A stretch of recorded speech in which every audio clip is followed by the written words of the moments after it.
Bueno, buenos días. Muchas gracias a todos por vuestra asistencia. Vamos a dar inicio a esta jornada sobre créditos documentarios. No es la primera vez que lo hacemos, pero pensamos que siempre es un tema de absoluto interés para todas aquellas empresas pues que principalmente se inician en el tema de la exportación, ¿no? Y uno de los temas importantes, además de saber exportar o cómo exportar, es saber cómo se va a cobrar la exportación, obviamente, ¿no? Tenemos para ello, una vez más, yo creo que es la tercera, a Andreu Villa, que es pues una de las personas que más conoce el tema, además del tema de los Incoterms, que siempre es otro tipo de las jornadas que suele tener muchísimo éxito aquí, ¿no? Queremos agradecer la asistencia de Andreu, así como la colaboración del Banco Sabadell Guipuzcoano en este tipo de jornadas que son siempre pues bastante exitosas, ¿no? Y de mucho interés para todos los asociados.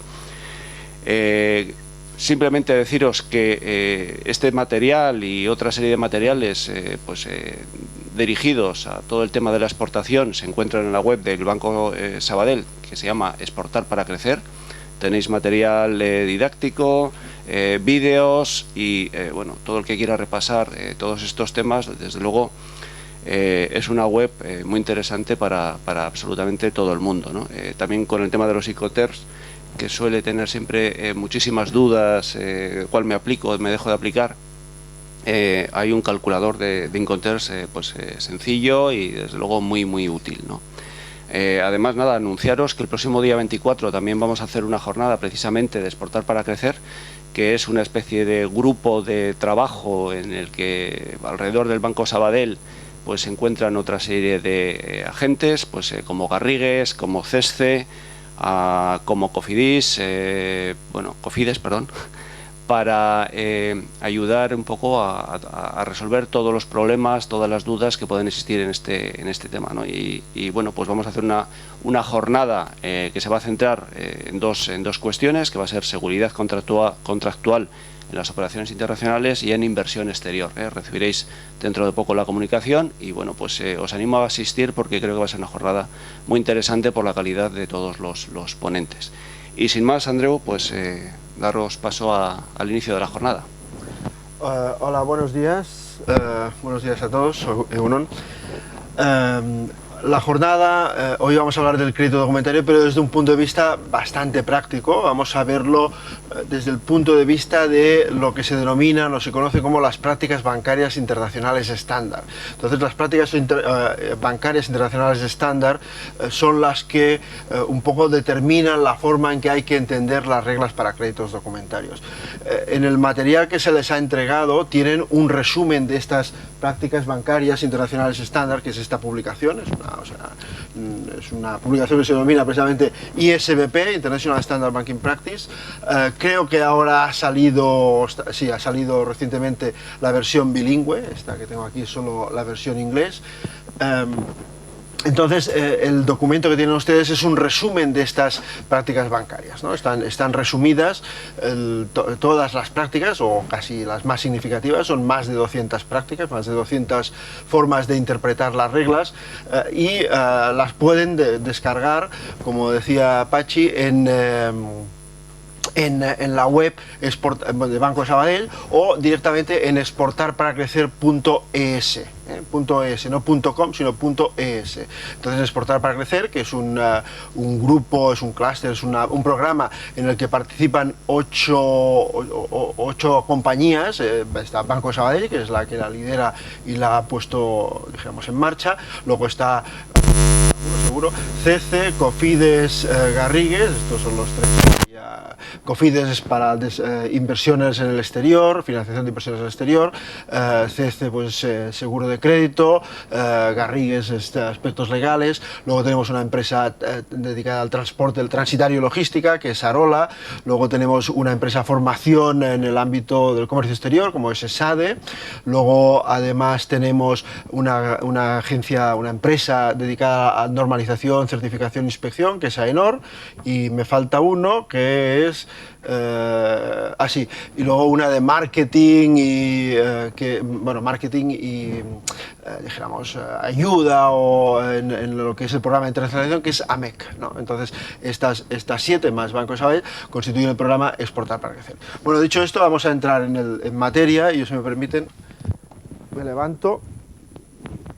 Vamos a ver. Bueno, entonces, ¿se oye bien? Supongo, sí, sí. La nueva práctica bancaria internacional estándar se conoce como ISP 745. Bueno, vamos primero a entrar a repasar un poco los aspectos básicos del crédito documentario, ¿no? Empecemos por recordar o definir la naturaleza legal del crédito documentario. ¿Qué es un crédito documentario? En primer lugar, es una promesa bancaria, es decir, hay una entidad, un banco, que promete el pago. Es una promesa de pago condicionada, de carácter abstracto, es decir, se desvincula de la compraventa, vive en una abstracción, en una nube, no está desconectada de la realidad contractual, de la compraventa. Eso le confiere independencia, es decir, es independiente de la compraventa y de cualquier otro contrato que haya ocasionado el propio crédito documentario. Como es abstracta, no puede basarse en la esencia del contrato, en la compraventa, en la mercancía, sino que puramente se basa en documentos, en las condiciones, los límites, las características de esa promesa están definidas documentalmente, y por tanto es el propio documento, el propio convenio, el propio texto del crédito documentario acompañado de los documentos requeridos, eso le da un carácter documentario. Y además, pues como es un instrumento utilizado internacionalmente, precisamente nace en el comercio internacional, por tanto hay de entrada en general, a pesar de que también puede usarse en el comercio doméstico, lógicamente, pero su origen es internacional, habrá 2 legislaciones implicadas, 2 culturas, y por tanto es importante poner de acuerdo a las partes sobre la forma de usarlo, de entenderlo, de interpretarlo, y de ahí que surjan cómo jugar al crédito documentario de alguna forma. Entonces, por eso aparecen unas reglas específicas que orientan a las partes sobre cómo actuar en el crédito documentario. Por tanto, hay unas reglas, unas normas de la Cámara de Comercio Internacional. Todo eso es igual que en la garantía bancaria. O sea, una garantía bancaria es una promesa bancaria, abstracta, independiente, documentaria, y está regulada por unas normas de la CCI. Por tanto, un crédito documentario no es más que una garantía bancaria con algunas características diferenciales, pero en su esencia, dijéramos, su armazón es una garantía bancaria pura. En cuanto a la independencia, el crédito documentario, como la garantía, como cualquier promesa a las que vamos a referirnos, se basa en un triángulo contractual, mínimo un triángulo, ¿no? Tenemos ahí la base, que es dijéramos el contrato comercial. Sin ese contrato comercial no existiría el resto, por tanto, en su origen, dijéramos, en su origen está el contrato de compraventa. En el contrato de compraventa las 2 partes acuerdan, normalmente a petición de una de ellas, que se establezca un crédito documentario o una garantía. Si es una garantía, puede ser una garantía de cobro, y por tanto esto es el que la pediría, se supone que es el que vende y quiere cobrar, o puede ser una garantía de buen cumplimiento, y por tanto esa garantía el que la pide es el que compra, y por tanto el que necesita por tanto las garantías pueden tener su origen en las necesidades de cualquiera de las 2 partes. El crédito documentario es más un tipo de garantía de pago, por tanto la acostumbra a pedir el que vende, el exportador, ¿no? Por tanto, ahí tendríamos el contrato comercial, donde se establece que aparecerá una garantía o un crédito documentario, o ambas cosas. Entonces, la parte a la que se solicita la garantía, la que debe garantizar, sobre la que se busca garantía, el afianzado será el ordenante que va a una entidad financiera y le solicita la emisión del crédito documentario, la emisión de la garantía. Por tanto, ahí hay otro contrato, la solicitud, ¿no? El impreso, si ustedes solicitan créditos documentarios, pues el impreso, el papelito, o si lo hacen a través de banca online, pues el formulario online de solicitud donde ustedes introducen los datos, tal, y al final pues acaban firmando, ¿no? Eso es la solicitud del crédito documentario. Entonces, ustedes ponen las condiciones, que lógicamente, esto en el caso de un crédito documentario sería el importador, que esas condiciones son las que le ha pedido el exportador. Por tanto, el exportador le dice: yo quiero, te voy a vender por crédito documentario que cumpla estas condiciones. Y eso es importante que el exportador lo diga. Aquí me permito un pequeño paréntesis: es muy importante que el exportador le diga al importador cómo debe ser el crédito documentario, porque si el exportador solo le dice quiero un crédito documentario de 30.000 euros, poca información le da, porque eso tiene que generar una promesa de pago compleja que incluye desde documentos a plazos a condiciones. Entonces, si no se define con más detalle, las posibilidades de que el exportador acabe recibiendo lo que necesita son prácticamente nulas. Entonces, el exportador debe decirle muchas más cosas, debe decirle vencimientos, qué descripción de la mercancía que debe constar, qué documentos puede aportar, etc. Entonces, para facilitar ese intercambio de información del exportador al importador, en la web de Banco de Sabadell hay un instrumento que llamamos, con más o menos fortuna, pero pusimos el nombre de LC Quest, que permite al exportador confeccionar,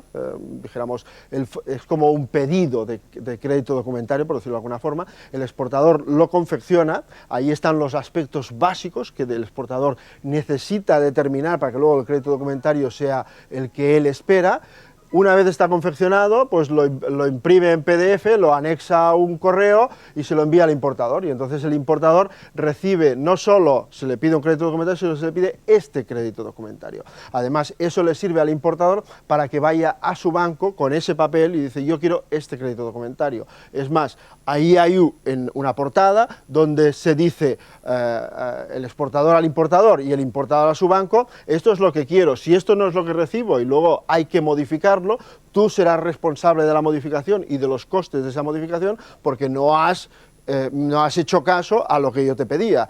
Por tanto, esto de alguna forma pone en un aprieto al banco emisor, porque le está diciendo que eso es lo que se quiere, ¿no? Y esto va a garantizar que el exportador reciba lo que desea, porque si no luego entramos en modificaciones, con suerte, porque a veces ni nos damos cuenta hasta que llega la presentación de documentos y luego resulta que presentamos los documentos, no son conformes, ese crédito se ha confirmado, nos ha costado un dinero importante, pero luego resulta que toda la garantía la perdemos porque no nos fijamos o no tuvimos en cuenta no sé qué condición que aparecía ahí, que luego resulta que ha invalidado toda la estructura que habíamos montado y además nos ha costado un dineral para nada. Por tanto, lo que hay que hacer es, ya que pedimos un crédito, que es un instrumento caro y que nos aporta seguridad, pues juguémoslo bien desde el principio. Entonces, para jugarlo bien desde el principio, tanto importador como exportador, pero sobre todo exportador, le interesa establecer los límites con la máxima precisión posible, y eso se hace a través de ese instrumento que está en la web, que se denomina LC Quest. Si no lo encuentran, pues bueno, está en el apartado créditos documentarios, y si no, pues cualquiera de las personas del Banco de Sabadell podría indicarles dónde está. Bueno, entonces la solicitud es otro nivel contractual. El banco puede decidir no emitirlo, o ahí es una petición, ¿no? Pero si el banco lo emite, entonces el banco emite la promesa bancaria en sí misma, la garantía o el crédito documentario. Eso es la promesa bancaria. Entonces, la cuestión es, aquí tenemos tres contratos, ¿cómo están conectados? Están conectados, son independientes, es decir, lo que ocurra en el contrato de compraventa afecta a la promesa bancaria. Si hay incumplimiento en la compraventa, la promesa bancaria no es ejecutable.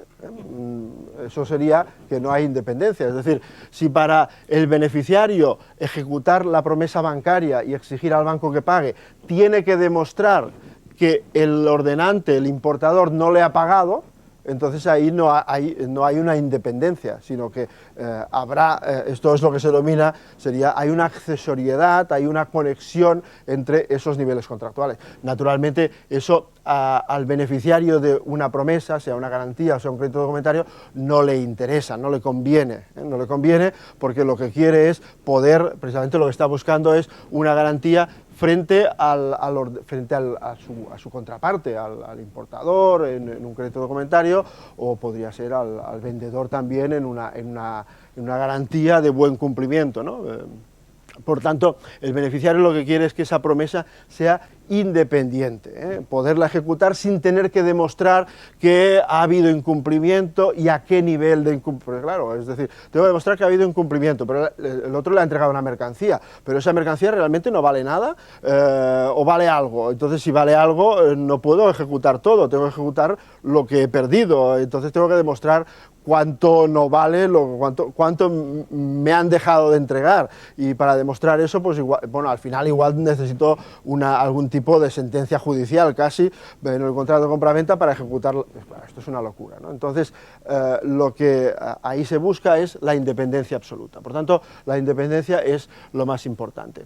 ¿Cómo se garantiza la independencia? Pues una forma de garantizar, no una, bueno, sí es una, pero es la forma de garantizar la independencia es a través de la sujeción a unas normas internacionalmente utilizadas que contemplan que cualquier contrato que se sujete a estas normas tiene un carácter de independiente. Entonces, tenemos varias, la Cámara de Comercio Internacional tiene varias normas, las últimas, estas que dice para fianzas contractuales, esto es para promesas accesorias, precisamente esas que hay que acabar demostrando para poder reclamar al banco, hay que demostrar que ha habido incumplimiento y qué nivel de incumplimiento ha habido, porque solo en la medida en que ha habido incumplimiento yo puedo reclamar al banco.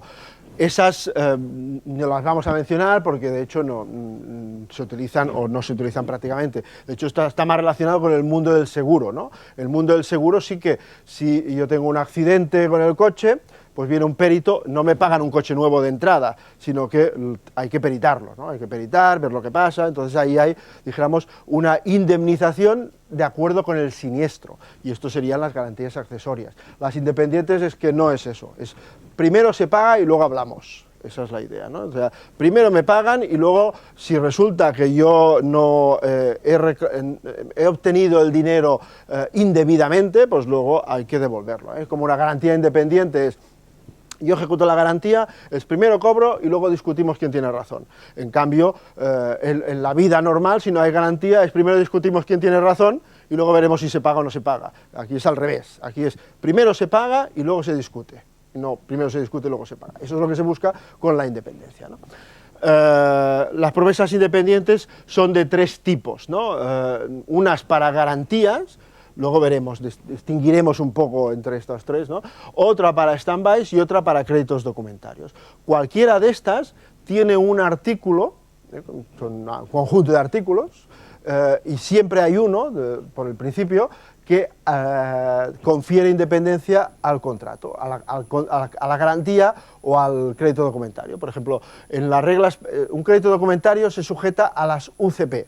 Entonces, al sujetarse a las UCP, el banco o las partes acuerdan que todo lo que dicen las UCP es de aplicación a ese acuerdo, a esa promesa. Y entonces ahí se dice, el crédito es una operación independiente de la venta, aun cuando el crédito incluye alguna referencia, es decir, aun cuando se menciona la compraventa, ese crédito es independiente. El compromiso del banco no está sujeto a reclamaciones o excepciones del ordenante. Y aquí, esto es un extracto, luego se extiende un poco más, ¿eh? O sea, lo que está diciendo es que se reclama a primer requerimiento, de alguna forma, ¿eh? Y lo mismo ocurre, pues hay un artículo equivalente para las garantías y hay un artículo equivalente de promesa independiente para los stand-bys. Todas estas reglas, todas estas normas, se basan en unos principios comunes. Primero, solo se aplican por incorporación expresa. No hay una ley que diga que cualquier crédito documentario está sujeto a las UCP, no hay nada, no hay una ley imperativa, sino que esto forma parte de la voluntad de las partes para incorporarlo en su contrato, de lo que es la libre autonomía de las partes en la determinación de su contrato, ¿no? Por tanto, en el contrato podemos poner el precio que queramos, la cantidad de mercancía que queramos, dentro de unos límites seguramente, y algunas mercancías se pueden comprar, otras se pueden comprar, eso siempre ocurrirá, pero hay una amplísima autonomía de las partes en determinar esos aspectos. Ninguna ley establece cuánto tiene que pagarse por una botella de agua o, en principio.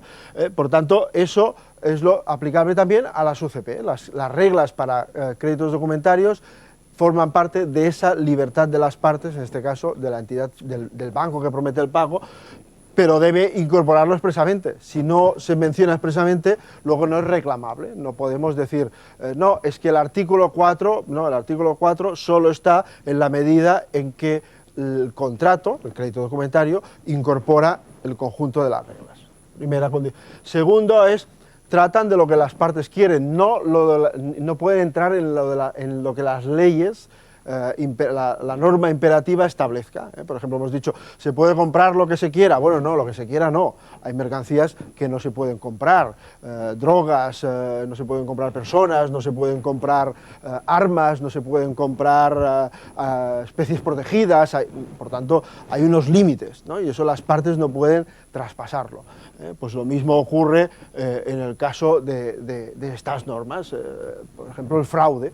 El fraude no lo determinan las partes, qué es y qué no es fraude. Lo que es fraude o no es fraude lo determina la ley.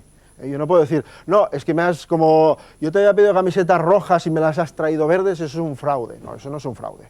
Eso es una disputa comercial, un problema comercial, pero no es un fraude. Un fraude está determinado y definido por la ley aplicable. Por tanto, ahí las reglas no entran en esos aspectos.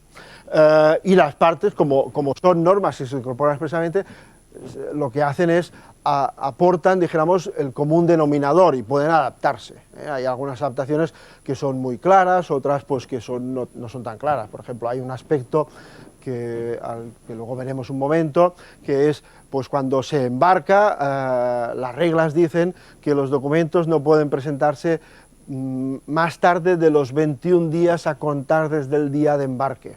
¿Vale? Pues eso pueden ser 21, pero podrían ser 32 o podrían ser 17, pero de entrada, por defecto, las reglas establecen 21, pero las partes pueden modificarlo, pueden decir 14 o 62, lo que quieran. Esos serían un poco los principios. Luego, otro principio, que aquí lo expresamos en el ámbito de las garantías, las URDG son las normas de garantías, es el equilibrio entre partes. Luego veremos eso cómo aparece en un crédito documentario. Pero buscan en general el equilibrio de intereses.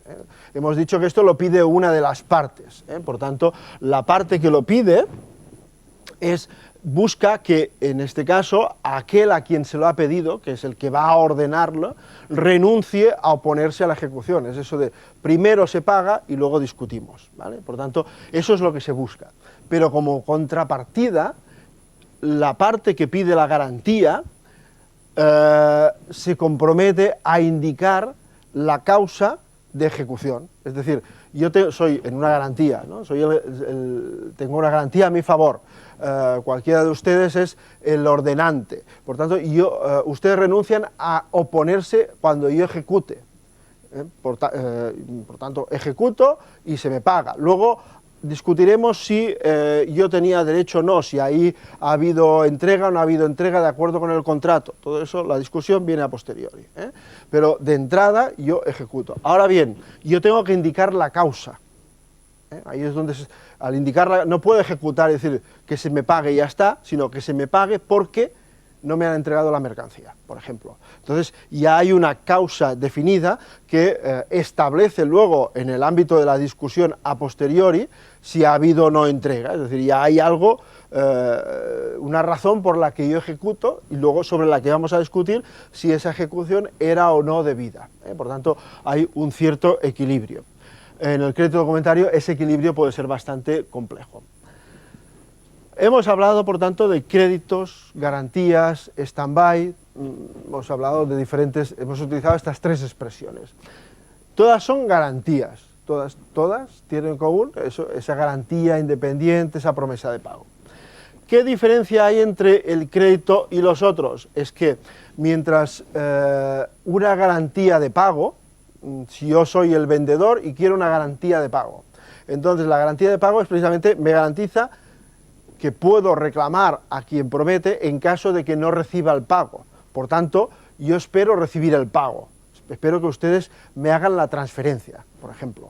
Si no recibo la transferencia, entonces, y solo si no recibo la transferencia, voy a ejecutar la garantía. Por tanto, lo normal en una garantía es un instrumento contingente, que está ahí, esperando, en stand-by, ahí está la otra expresión, latente, esperando por si ocurre un hecho inesperado, ¿no? Que no me pagan, pero si ocurre lo que debe ocurrir, que es que me paguen, entonces la garantía no se utiliza. No se utiliza, la garantía no es medio de pago. En cambio, el crédito documentario sí. Cuando ustedes utilizan un crédito documentario, no esperan que llegue una transferencia, sino que lo que hacen es, al utilizar el crédito documentario, ya cobran. Por tanto, el crédito documentario une en un solo instrumento la garantía y el medio de pago. Por tanto, esa es una diferencia, es la básica, entre el crédito documentario y la garantía. El crédito documentario es una garantía que se utiliza para cobrar, mientras que una garantía es una garantía que se utiliza por si no se cobra. Esa sería la diferencia. Y luego, además, se utilizan como mecanismo de financiación. El crédito documentario clarísimamente y los otros en determinadas ocasiones. Si nos fijamos aquí en esta parrilla, garantía y stand-by tienen los mismos tics, de la misma forma. ¿Por qué? Porque son lo mismo. O sea, una garantía y un stand-by es el mismo instrumento, pero con diferente nombre. Es como el crédito documentario, a veces se le llama también carta de crédito. Bueno, pues es lo mismo, un crédito documentario y una carta de crédito es lo mismo. Son diferentes nombres, ¿no? Pues garantía y stand-by es lo mismo, exactamente lo mismo. Lo único que podríamos decir aquí que la garantía es la creación europea, por decirlo de alguna forma, y el stand-by es lo mismo, pero creado en Estados Unidos, en América, ¿no? Pero es el mismo instrumento con diferentes nombres. Y que está sujeto a normas distintas. Unas son las, hemos visto antes tres normas, ¿no? Las UCP para créditos documentales, luego habían otras dos, unas que ponían normas para garantía y otras que ponían normas para stand-by. Bueno, sirven para lo mismo, pero son distintos. Es como, el ejemplo que siempre ponemos es como jugar al fútbol pues con las reglas UEFA o con las reglas, pues no sé, que puedan tener pues otra federación, pues son distintas, ¿no? Pues bueno, a lo mejor pues el juego al final es el mismo, pero a lo mejor en ese pequeño detalle, esto es fuera de juego y el gol no vale, aquí en el otro pues resulta que no es fuera de juego y el gol vale. Pues a lo mejor una pequeña diferencia hace un cambio del partido totalmente radical, pero el juego es en esencia el mismo, ¿eh? Eso es lo que habría que tener en cuenta. Luego, el crédito documentario también restablece el equilibrio, busca un cierto equilibrio. De entrada, el crédito documentario es quien lo pide es el vendedor, ¿no? El exportador, el que tiene que cobrar. Entonces él dice, yo quiero una garantía de que voy a cobrar, ¿vale? Hasta ahí es una garantía de pago, ¿no? Yo voy a cobrar, lo más cómodo para mí es una garantía de pago. Si tú no me pagas, yo ejecuto la garantía y no tengo que explicar nada. Simplemente tengo que explicar que no me has pagado, de acuerdo con lo que hemos dicho, pero no tengo que explicar más cosas. Pero en el crédito documentario se restablece un equilibrio de una forma importante a través de las condiciones que establece el importador. El importador dice, bueno, pero no tan fácil. No solo tienes que decir que has exportado, sino que tienes que demostrarlo. ¿Cómo? Pues presentando un documento de transporte donde se acredite que se ha entregado la mercancía en el puerto de Bilbao antes del 20 de noviembre y con destino a no sé dónde y acompañado de un certificado de origen que diga esto y esto, que diga lo otro. Tal. Es decir, realmente el importador, el exportador tiene un derecho de cobro independiente de la compraventa, pero el importador, cuando pide el crédito documentario, incorpora en las condiciones las partes fundamentales de la compraventa que a él le interesa, que van a quedar dijéramos, abstractas, pero que se van a evidenciar en un documento. Por tanto, ahí se establecen unas condiciones básicas, ¿no?, importantes, y el importador, por tanto, es la parte muy interesada en establecer esos límites. Por tanto, ahí hay dijéramos, entre los dos debe haber un acuerdo previo. Por eso hablábamos antes de ese documento que tiene que enviar el exportador al importador. Yo quiero este crédito documentario, y el importador, cuando lo recibe, debería mirarlo y decir, no, esto tiene que cambiarse porque en realidad en lugar de este documento tiene que ser este otro, no sé. Discutirlo antes, es una forma de discutirlo antes. Entonces, cuando se ponen de acuerdo las partes, se establece el crédito documentario, entonces todo todo discurre sin problemas, pero si de entrada no se ha hecho eso, los problemas son muy frecuentes.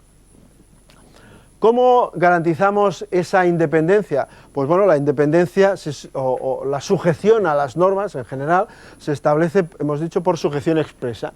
Entonces, por ejemplo, en un crédito documentario, el banco les avisa a ustedes les envía lo que normalmente se recibe, es un mensaje SWIFT, esto es lo habitual, SWIFT es un sistema de telecomunicación punto a punto, es como una intranet del sistema financiero, ¿no?, con mensajes estandarizados, normalizados, que se denominan. Entonces, eso es un mensaje de emisión de crédito documentario, ¿vale?, que tiene unos campos, unos parámetros, todo está muy normalizado. Y entonces hay un campo concreto, que es ese que dice reglas aplicables, donde aparecerán unas frases concretas, ¿eh? Por ejemplo, en la frase habitual es esta, UCP última versión. Eso significa que ese crédito está sujeto a esas reglas, a la última versión de las UCP, y por tanto está sujeto a esto, a las UCP 600, y se aplican pues todo lo que aquí se indica. Claro, es muy fácil poner, esos son 6, no sé, serán 13, 16 letras, y esto pues es una cantidad importante de texto, ¿no? Es mucho más cómodo esas 16 letras que todo lo que aquí, o dicho de otra forma, esa frase equivale a todo esto, se incorpora todo esto. Naturalmente es mucho más cómodo la frase que no incorporar artículo a artículo, por eso se hace la sumisión explícita a las reglas. En el caso de las garantías, como las garantías no tienen un formato tan normalizado como los créditos documentarios, sino que son más un texto en blanco, una página en blanco donde el que promete define los límites de su promesa, entonces ahí muy frecuentemente no aparece la expresión pues de una forma o de otra, pero debe decir sujeta a las URDG 758, porque es la forma de garantizar que una garantía esté sujeta a esas reglas. Tengan ustedes en cuenta que si ustedes reciben o emiten, es igual, tanto recibir como puede estar en cualquier lado, un crédito documentario, que eso no ocurre casi nunca, o una garantía, que eso ocurre con bastante frecuencia, que no esté sujeta a ninguna norma, ustedes tienen, con suerte, una cuarta parte de lo que creen tener. Es decir, tienen un instrumento sin límites, y por tanto sin límites quiere decir que eso es la ley del más fuerte, ¿no? Del más fuerte, del más listo, del primero que llega, no está limitado, eso es la jungla. Por tanto, en la jungla, pues esto sobrevive el más listo, el más fuerte, el que tiene más suerte, por tanto están ustedes arriesgándose mucho. La forma de que eso sea justo, equilibrado, y ustedes sepan no solo lo que tienen que hacer, sino a lo que están obligados, sino a qué tienen derecho, es sujetarse a unas normas.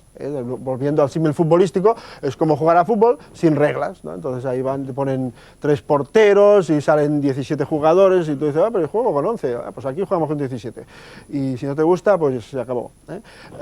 Hay que poner unas normas, y eso mismo ocurre, por tanto, con las reglas. Cualquier garantía, cualquier promesa debería estar sujeta a unas reglas, que,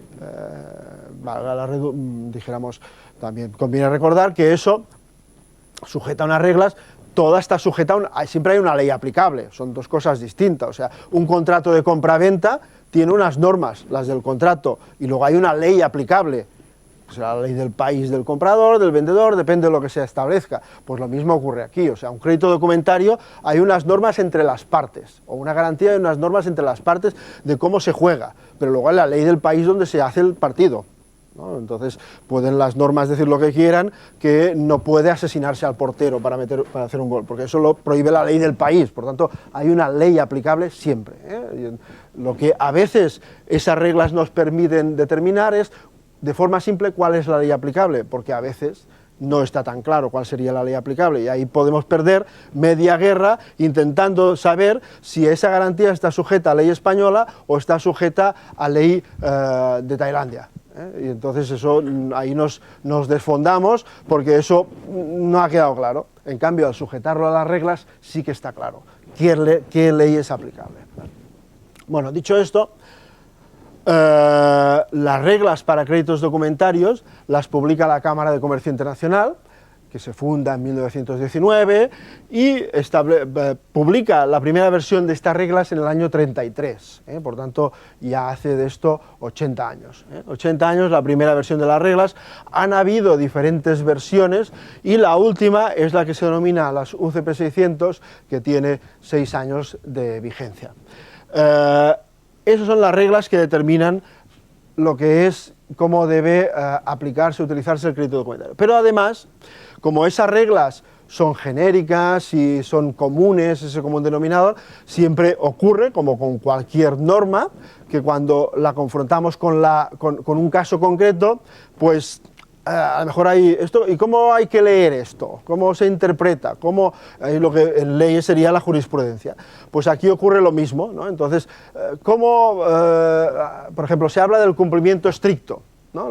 Los documentos deben cumplir estrictamente con lo que el crédito exige.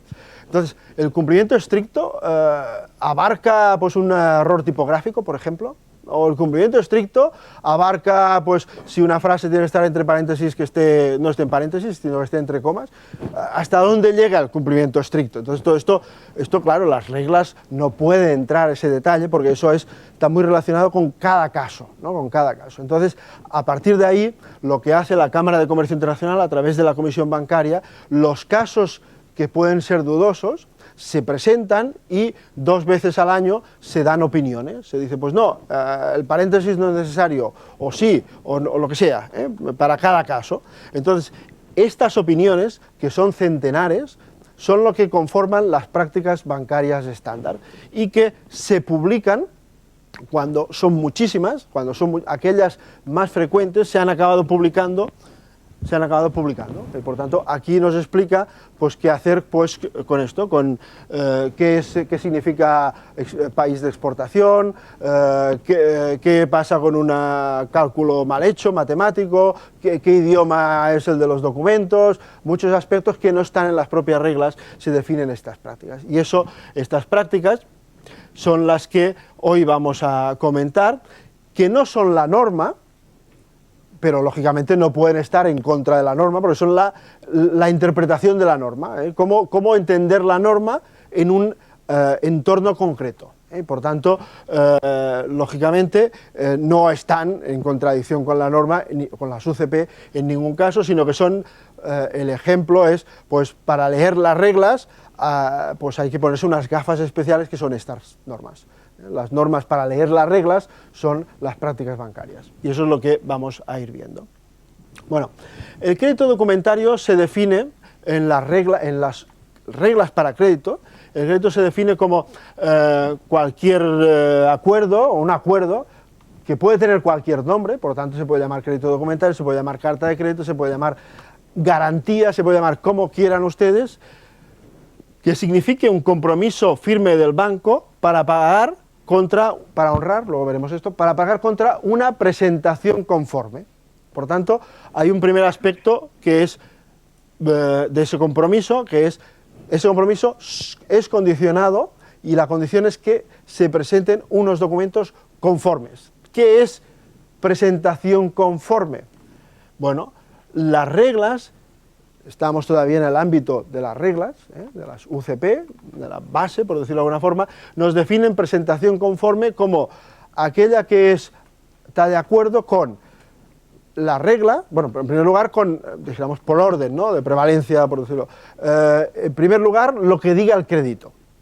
En segundo lugar, lo que digan las reglas. Y en tercer lugar, lo que digan las prácticas.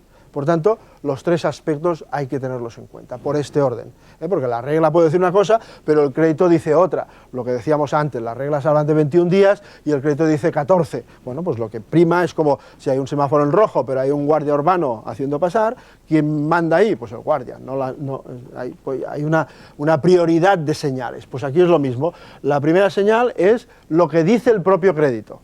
Por tanto, lo que se ha, dijéramos, singularizado. En segundo lugar, las reglas, lo común. Y en tercer lugar, pues las prácticas, que es la aplicación de esas reglas, ¿vale? ¿Y qué es la práctica bancaria estándar? Pues este documento recoge lo que es la práctica bancaria estándar, lo más común, pero hay más cosas, pero de todas formas aquí se recoge prácticamente lo más habitual.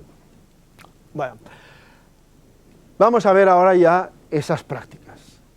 Hay unas consideraciones preliminares que nos dicen que hay que leerlas conjuntamente con las reglas, porque forman parte, de alguna forma es como el intríngulis de las reglas, hay que leerlas conjuntamente.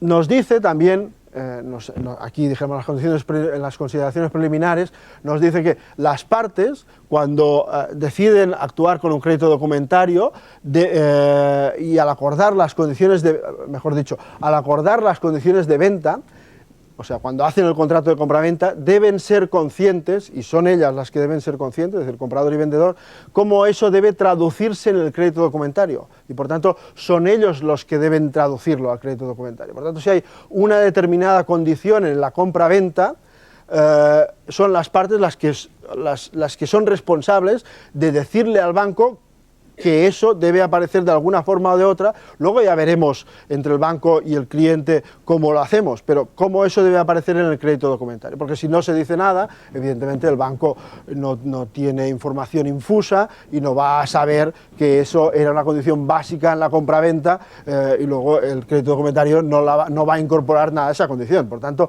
es importante que tanto comprador como vendedor lo tengan claro y eso lo requieran, y eso aquí nos lo recuerda. Aquí hay algunas. Luego también nos dice que el banco, ustedes dan unas instrucciones y esas instrucciones a veces hay que completarlas, ¿no? Para hacerlas, el castillo pues le falta alguna pieza que la acaba poniendo la entidad financiera, pero en general son piezas puramente pues, formales, nada más que eso. Y luego, otra consideración, dijéramos en ese ámbito primero, ¿no? Es no debería requerirse documentos firmados por el ordenante. Precisamente eso es una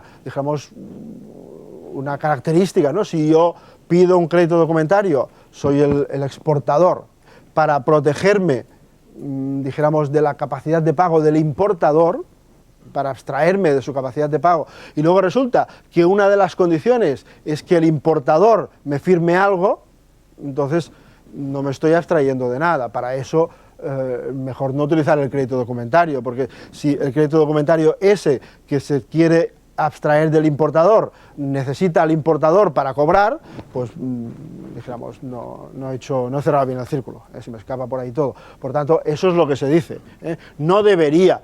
Ahora, si las partes así lo acuerdan, pues allá ellos, pero luego que sepan de entrada que eso es algo que contraviene. A veces puede ser necesario, porque a lo mejor lo que quiere el comprador es simplemente, o el vendedor en este caso, a lo mejor lo único que le interesa al crédito documentario es para poder obtener financiación, y entonces tanto le da las condiciones. Bueno, eso es otra película, ¿no? Pero en principio, documentos firmados por ordenante, pues de alguna forma contravienen la esencia del crédito documentario. Cuando hablamos de las definiciones, al definir crédito documentario, ha aparecido esta palabra. Es un compromiso firme del banco emisor para honrar una presentación conforme, ¿no? Entonces, ¿qué significa honrar? Bueno, honrar, ¿y quién honra, ¿no?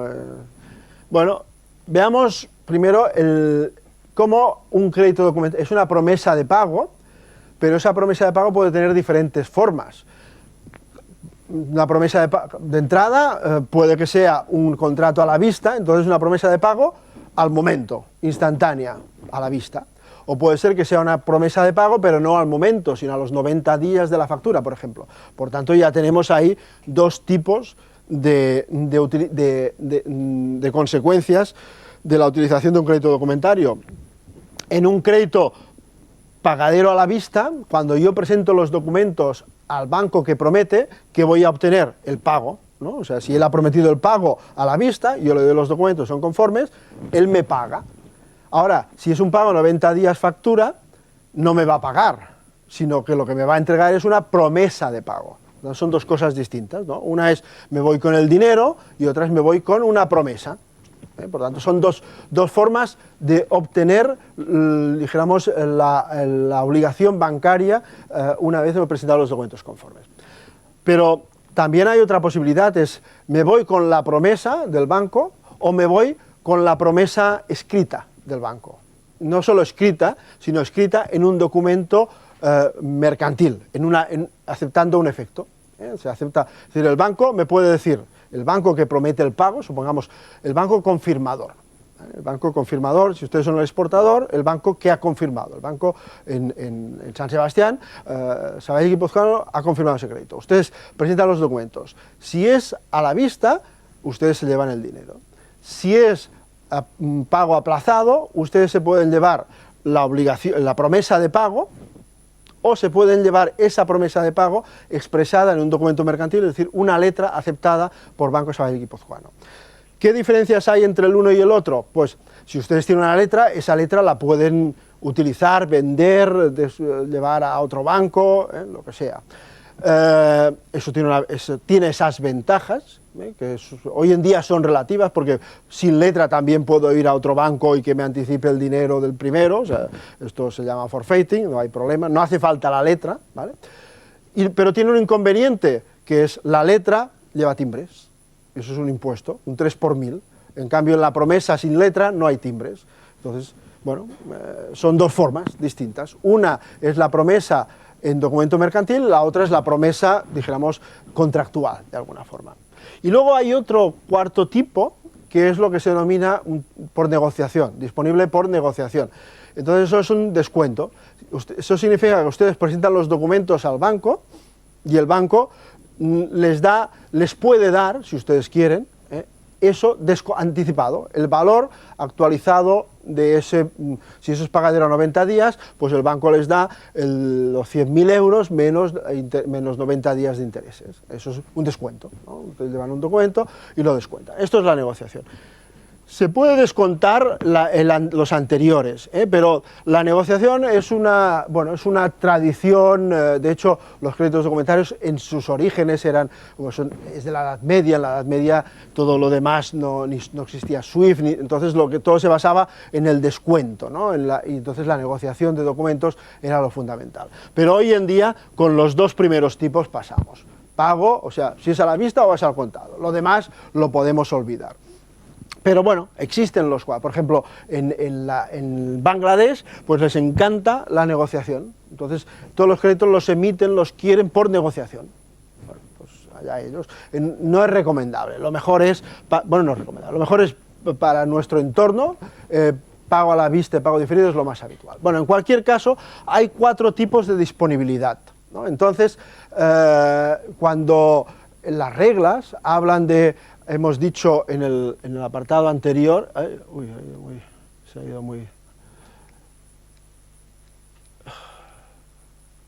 Cuando dice, ¿qué es un crédito? Un crédito significa todo acuerdo, como quiera que se denomine o describa, que el banco se compromete para honrar, pues en lugar de honrar, aquí lo que debería decir es para pagar, comprometerse al pago, aceptar o negociar, porque son diferentes formas, ¿no? Claro, cada vez ir diciendo lo mismo acaba siendo un poco pesado. Entonces, lo que se hace es, a estos 3 primeros se les llama honrar, y a esto se le llama negociar. Con lo cual las reglas, en lugar de ir hablando siempre de el banco pagará, comprometerá el pago, aceptará o negociará, pues y el banco que no pague, comprometa el pago, acepte o negocie, y eso al final parece un trabalenguas, lo que se hace es, las 3 primeras expresiones se reúnen bajo una denominación paraguas, que es honrar, con lo cual se habla de honrar o negociar, que es mucho más corto. Por tanto, el único sentido de ese honrar es para no ir repitiendo constantemente pago, compromiso de pago, aceptación. Pago, compromiso, simplemente. Por tanto, eso es sentido de honrar, nada más que eso, pero en realidad detrás hay esos tipos de disponibilidad. Un crédito es disponible como, y eso siempre deberán ustedes tenerlo en cuenta, es disponible para pago diferido, para aceptación o para negociación. Y cada uno de esos 4 apartados tiene unas consecuencias respecto a lo que ustedes van a obtener del banco. Pero no solo es importante la disponibilidad por la forma, sino por el momento y el lugar. No es lo mismo cuando ustedes tienen los documentos, aquí en Donosti, tienen los documentos preparados y los tienen y hay que llevarlos al banco para que pague. Entonces, hay que llevarlos, hay que entregarlos, hay una fecha límite de entrega, ¿no? Dice, el 20, hoy es día 10, ¿no? 9, hoy es 9 de octubre, la fecha límite es el 9 de octubre. El 9 de octubre se cierra la ventanilla de admisión de documentos en el crédito documentario. Vale. Pero ¿dónde está esta ventanilla? ¿Está aquí o está en Seúl? Es importante saberlo. O sea, ¿dónde es disponible el crédito? ¿En Donosti o en Seúl? Porque si es disponible en Seúl, ya no llegan. Si hoy es el último día de entrada ya en Seúl, deben ser como 8 o 10 horas de diferencia, no llegan, o sea, es imposible. Por tanto, deberían haber actuado antes. Por tanto, ¿dónde es disponible el crédito? Es fundamental. Naturalmente, a ustedes, si son exportadores, les interesa que sea disponible aquí, no en Seúl, sea disponible en su banco. Y eso es lo que de entrada deberían pedir. Por eso, en el documento aquel que les decía es importante, porque ahí es uno de los aspectos clave. Es decir, bueno, pues ustedes le piden, exportador, le envían el documento al importador coreano y ahí aparece siempre disponible con Sabail Guipuzcoano, Donosti, o ya está, o donde sea, o pueden poner lo que quieran, pero en principio queda reflejado dónde es disponible, dónde está la ventanilla para entregar documentos. Y por tanto, si el día 9 vence, el día 9 ustedes tienen hasta que el banco cierra sus puertas para entregar los documentos. Para entregarlos, los llevan a las 10, falta algo, vuelven a las 12, falta algo, vuelven a la 1, pueden, mientras no esté cerrado, todas las veces que haga falta. En cambio, si esa disponibilidad fuera en Corea, pues la verdad es que lo tienen bastante peor. Por tanto, ¿dónde es disponible? ¿Con el banco emisor coreano, en el caso de un crédito de exportación, o con el banco avisador español? Y eso se ve también a través del crédito documentario. Hay un apartado, un campo, donde dice dónde es disponible. En este caso, pues nos está diciendo que es disponible con el Bangkok Bank, con Tailandia.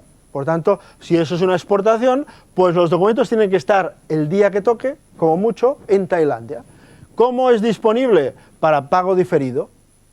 ¿Y qué forma de pago diferido? 90 días, fecha de embarque. Por tanto, tienen que estar en Tailandia, no aquí, sino en Tailandia, antes de la fecha límite que indique el crédito, y ahí pues obtendremos una promesa de pago de 90 días después de la fecha de embarque.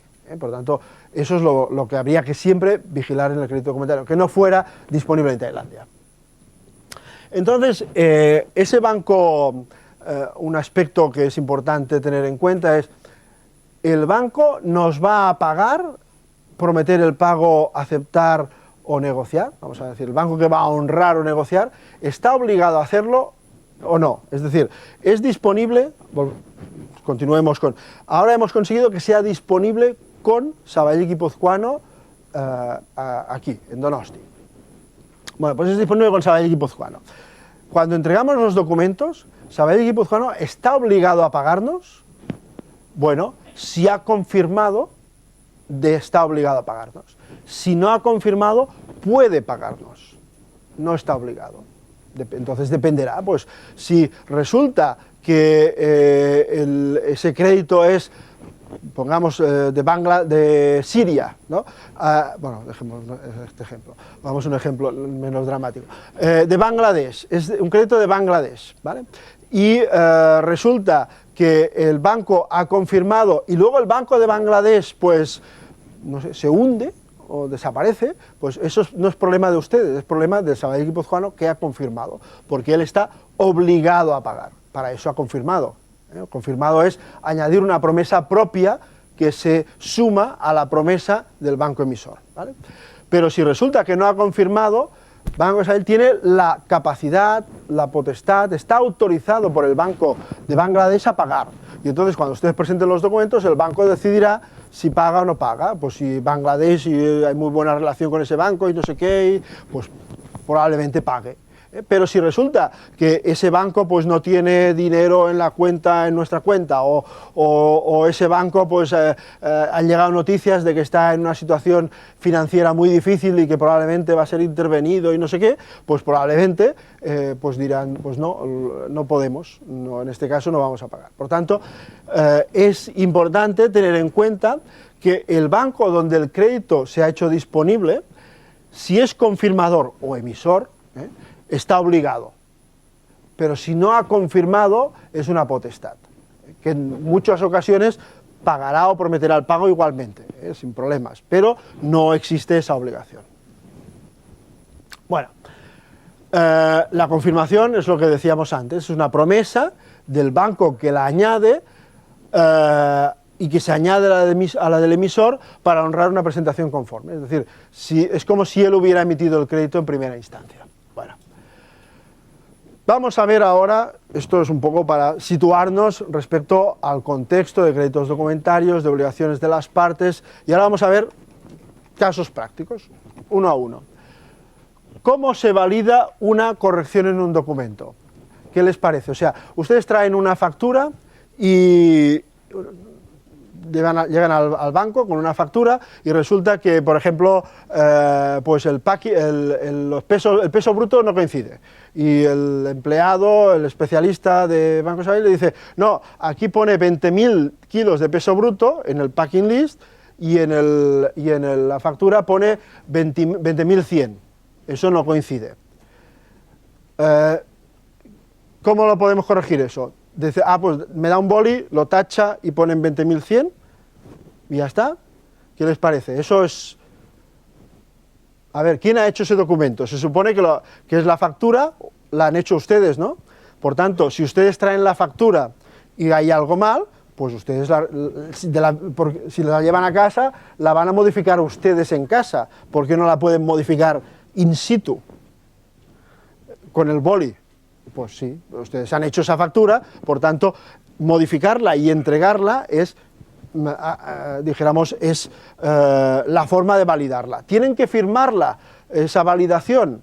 No, porque ustedes están entregando su documento. Por tanto, la entrega de su documento es la entrega de su documento con todas las modificaciones y alteraciones que se hayan hecho. Por tanto, no hay que firmar nada, no hay que validar ningún error.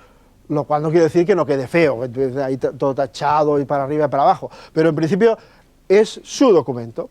Pongámonos en otro caso, imagínense que ustedes vienen con el BL, que lo ha firmado el transportista, y entonces ustedes van y tachan. ¿Les parece lo mismo? ¿Quién ha firmado el documento? Es distinto, ¿no? Pues de forma lógica ya se ve que es distinto. Pues eso es lo que dice aquí. O sea, documentos emitidos por el beneficiario, ¿debe autenticarse la corrección? No, porque el propio beneficiario, al entregar el documento corregido, está autenticando esa corrección por la propia entrega. Lo cual, insisto, no quiere decir que eso quede bien y limpio y lo que queramos, ¿no? Pero bueno, en cualquier caso no es necesario.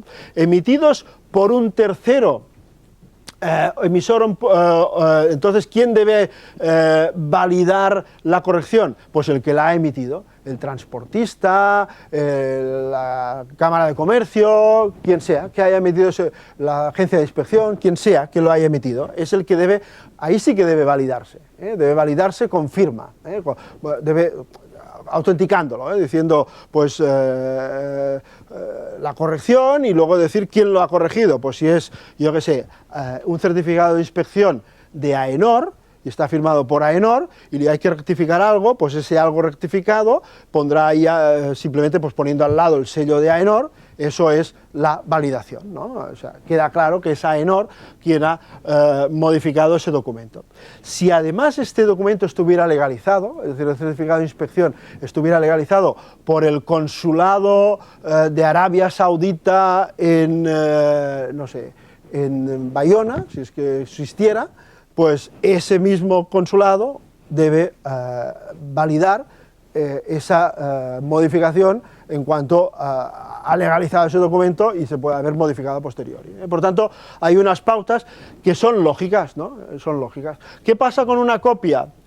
¿Hay que autentificar una copia? No, pues si es una copia, no, simplemente ahí pues se tacha, se corrige. Si es la copia del BL, pues la copia del BL no tiene más importancia, no es el BL. Entonces ahí no hace falta que esté. Lógicamente, si estamos hablando de la copia del BL, es que el original también debe estar mal. El original estará firmado y la copia no haría falta, pero probablemente nos lo firmen todo junto, pero no haría falta, porque una cosa es el original y otra es otra copia.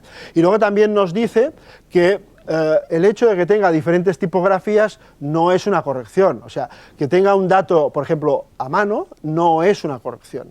Una alteración de un documento es cambiar un dato, sustituir un dato por otro, no aportar un dato nuevo. Un dato nuevo es un dato nuevo. En un BL, por ejemplo, pues tenemos muchas tipografías, está preimpreso, luego además seguramente hay algo que se ha puesto con sello. Luego además hay algo que se ha puesto con impresora. Luego a lo mejor han puesto algo con máquina de escribir. Además alguien ha firmado con un boli. Luego hay 6 o 7. Luego que aparezca algo más en tinta, no sé, pongan el número de crédito en tinta roja a mano, pues tampoco pasa nada. Es una tipografía más, o sea, no es una alteración y eso no hay que salvarlo. Diferentes tipografías no son una corrección. Otro ejemplo.